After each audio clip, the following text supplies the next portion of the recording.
I'm an old car enthusiast, obviously. I've been in this hobby in a big way since the 1980s, but I've been interested in cars pretty much all my life. I never really saw a Cord, this is a Cord, C-O-R-D automobile, until I was in my 30s. I grew up in Nebraska. These cars were very scarce across the country. Most of the original cars were sold on either the East Coast or the West Coast. And the reason for that being, I think, that the people who lived in between the two coasts in the 1930s couldn't afford a car that was this expensive.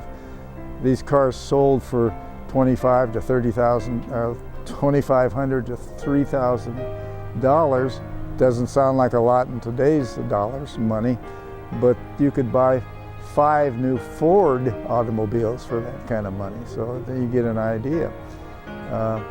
A lot of luminaries had these cars.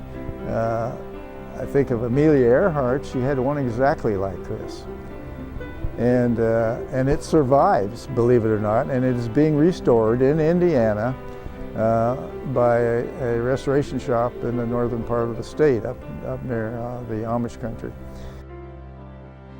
I saw 36 Cord for the first time in a little museum out in Kansas, and I was in my 30s. We were on vacation out there, and I'd never really seen one in real life, and I saw it, and that only made me want one more. It wasn't running, I don't believe. It didn't look like it was. It was parked in this little museum, and I thought, you know, someday I'll get things together and I'll be able to buy one of those and restore it and really make it neat. And I believe that's was the start of my supposed love for these automobiles. But they are special. I might add that the Museum of Modern History in New York City held a car show a number of years ago, not too many years ago, I believe it was after World War II, where they featured what they thought were the 2 best looking American cars ever built. One was the Cord, 3637 Cord.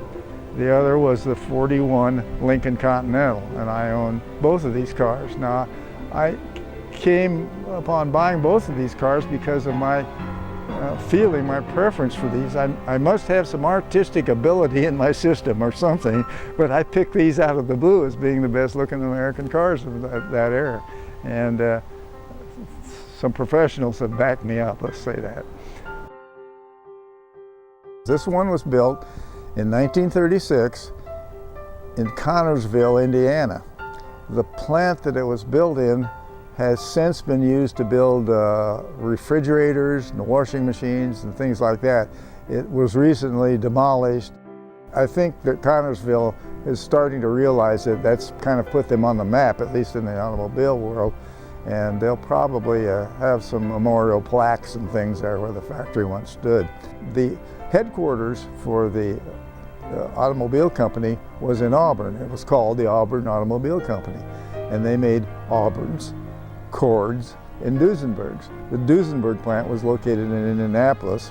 It was a very low volume operation, and its buildings, a number of them, still stand, and they are being commemorated by the Historical Society here locally, and so people are beginning to take notice of these things. There's also some other automobile companies in Indianapolis. Ford Model Ts were built here on East Washington Street.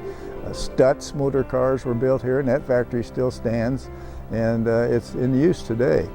So Indianapolis came very close to being the Detroit rather than just being good old Indianapolis.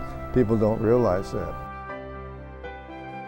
Automobiles always seem to attract younger people, and if they get an interest in automobiles when they're young and continue to follow it, it'll help preserve that. It's a main part of our country. It's a main part of our economy now. It's a main part of the world's economy. People don't realize that this quest for petroleum all over the globe stems from the automotive end of the business. I mean, all this gasoline, fuels being consumed by all the automobiles of the world really enter into the economics, and so it's just part of history. Intermingling with the people, A lot of them walk right by it like they saw one yesterday, and I know for a fact they haven't. The ones that are car enthusiasts stop and talk to you and start asking questions. I was just at the Speedway last month for an event. The car happened to be parked right to one of the entrances to get to the track from the parking area.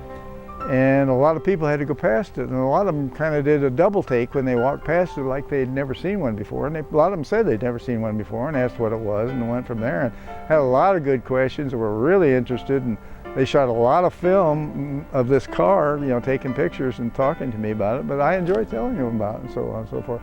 It's, you know, part of history that's going to be lost if we don't talk about it.